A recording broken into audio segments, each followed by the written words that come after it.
Today is all about my cheap Range Rover, which I bought from the auction for £1,250. Today we are going to take it down to the mechanics and find out exactly what those issues are with this car. So far, what I've learned is the car is a little bit smoky. We've got a little bit of a creak from the front suspension, and at motorway speeds, the car starts to shake. So we know there's 3 issues with the car. Tell a lie, there is actually a 4th issue, which I'm going to show you a little clip of now.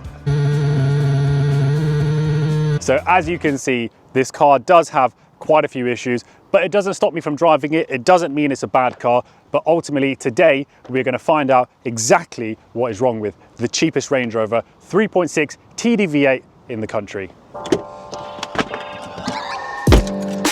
Right, let's give this car a little scan and see what fault codes we're working with at the moment, if there are any. So we'll check that before we head down to the garage. Okay, so we've got 2 fault codes. We've got one for engine management and one for the gearbox. So let's have a look and see what the issues are. So engine management, immobilizer code, identification right and failure. No idea what that means. And automatic transmission transaxle, lost communication with instrument cluster control module. They don't look like severe problems to me. So I'm going to clear these codes. Then we'll drive down to the garage. It's going to get checked. We'll get them to plug the machine in again and see if we do have any of these fault codes come up, but let's delete these now. So we're on our way now to get the Range Rover inspected. I'm hoping things aren't going to be too bad.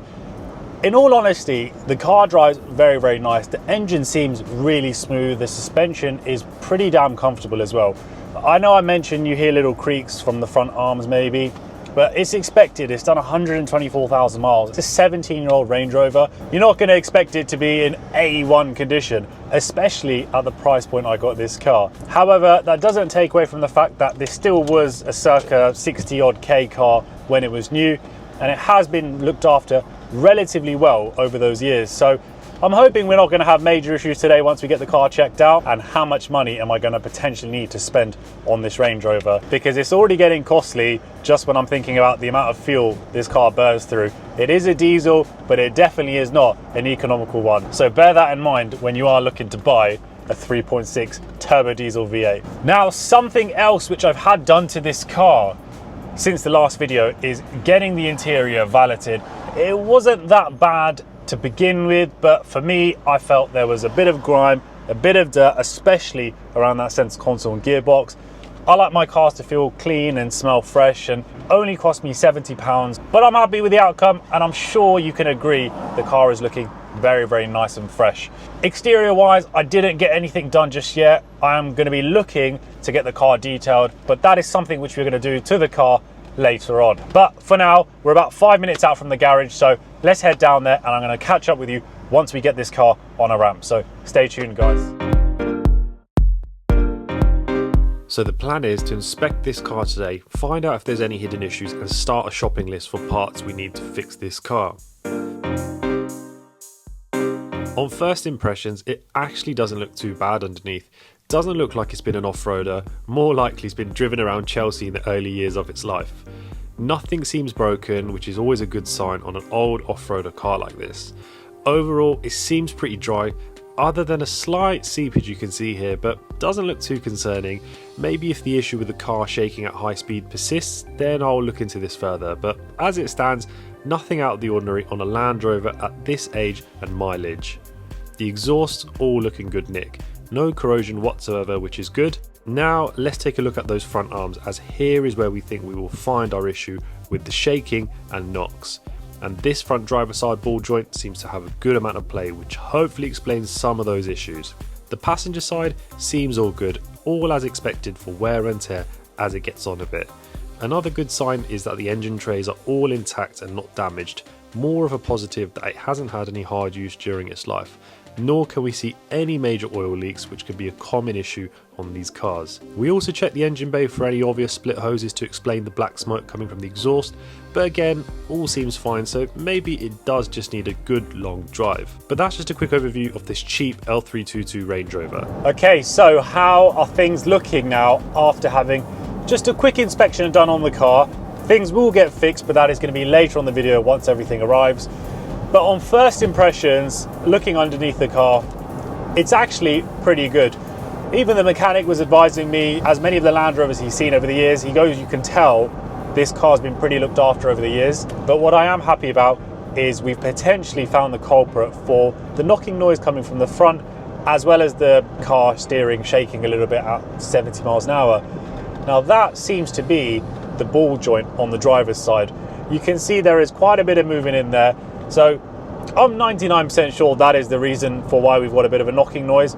But I don't know for sure if that's going to be the reason for having the high speed shakiness, but fingers crossed, that will be two birds, one stone. The only other issue which we've discovered is the bonnet latch is not working correctly. So it kind of actually makes sense now, because when I went to pick up this car, the bonnet was slightly open. So we've had to order a couple of parts already. So we've ordered a bonnet cable, we've ordered a ball joint. In regards to the smokiness from the car, my mechanic has advised just take it for a good drive, put it in manual mode and just keep the revs high and see how you get on initially before we start spending some money and really investigating where this is coming from. It's black smoke, so it looks like it's going to be some sort of air leak potentially, which is a common fault on these cars. It could be coming from a pipe, could be coming from the EGR. So some sort of air leak is what we're thinking. But when this car goes back next week, we're going to do a full investigation on that, as well as getting those parts replaced that we've already got on order, getting the car MOT'd at the same time. So there is still a lot to get done in this video. Today was like a soft check on the car, just giving it a quick once over underneath, just to see if we have any catastrophic issues and start ordering some parts that we're going to need. But as I said, everything's going to get done on this car next week, but still in this video, so don't go anywhere, stay tuned. We're going to get into all of that, get all the parts replaced, get this car fixed, and get into on exactly how much those repairs have cost with this Range Rover. So don't go anywhere, stay tuned, and I'm going to see you next week.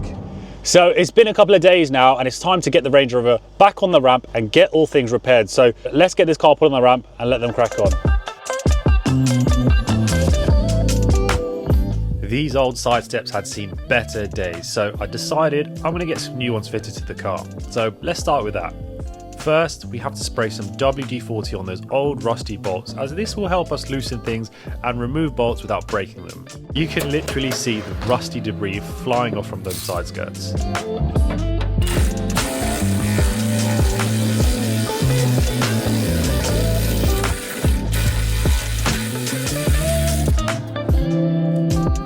In the harder to get areas, we are having to use a spanner to loosen those bolts. Now that the steps are loose, we are just gently hammering it off to free it from the chassis.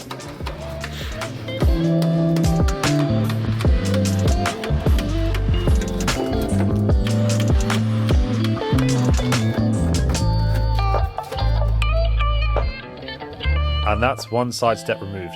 Now we just got to do the same to the other side.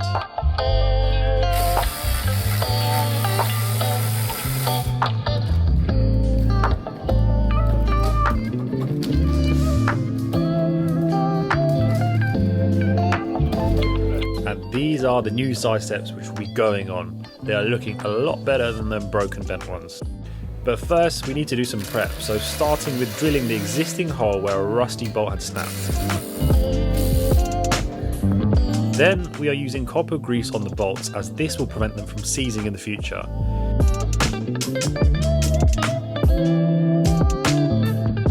Now we can line everything up, ready for it all to be bolted on.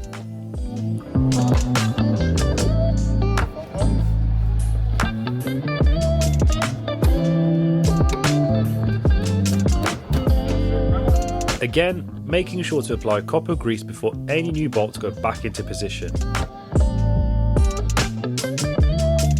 Finally, we can put the bolts in and get it tightened into place.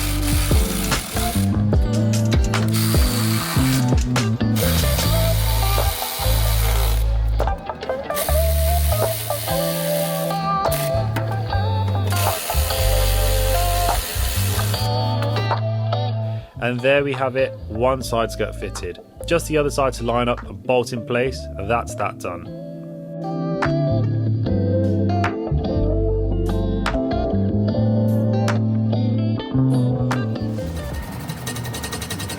Now let's move on to getting this ball joint sorted. Again, getting on some WD-40 to help loosen up those tight bolts. There are only 3 bolts which need to be removed. Firstly, let's start with this one by the hub.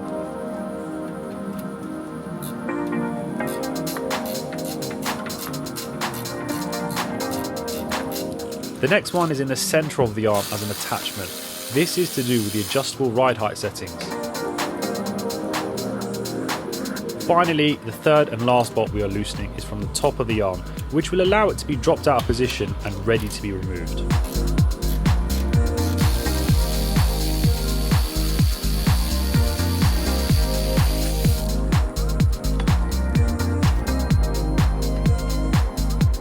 Now let's get on with fitting this new arm and ball joint. Line everything up, give the wheel a shake to get it in place, get the copper grease out and tighten the bolts back into place.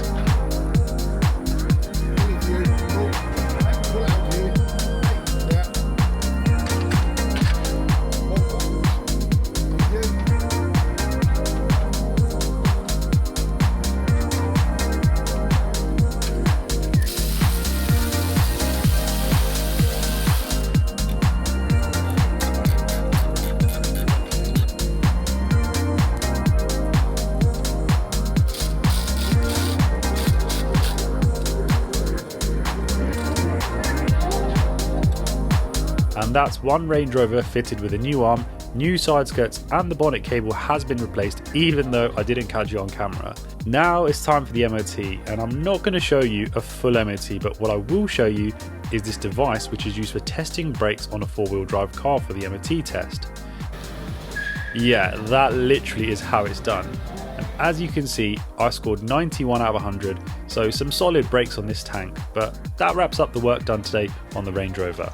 Okay, so now the car has been MOT'd, we've had a lot of issues fixed, so let me just break down some of those costs on what exactly has been done to this car. So, obviously I bought the side steps from eBay, they were £120, got the car bought here, had the offside front lower ball joint replaced, side steps fitted, bonnet cable replaced, and had the car MOT'd. Now the costs involved with that were, as I mentioned, £120 for the side steps to buy them, MOT was £40, the ball joint was £69.60, the bonnet cable was £46.82, and then the labour cost of all of this was £108. So from the garage, my total bill was £264.42, plus 120 to get those side steps replaced. That's just something which I wanted to get done, but it's going to make the car look so much better. But more importantly, the car is now going to drive a lot better because we've got that ball joint replaced, so it shouldn't be knocking, and at higher speeds, the car shouldn't be shaking. So I'm pleased with today's outcome. The only thing that we weren't able to rectify was the black smoke. Now, that only happens under load on a longer drive when you give it a proper kick down. Here, when the car was parked up, you rev it, it's absolutely fine, hence why going through an MOT test, there isn't a problem.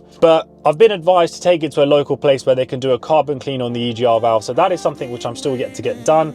Hopefully that fixes that issue, but that'll be on a later video. But it isn't concerning, the car drives absolutely fine. It is only a little bit of black smoke under heavy load. So we're gonna stay on top of that.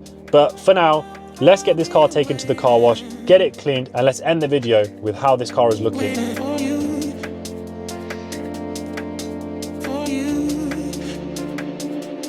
Take me to you.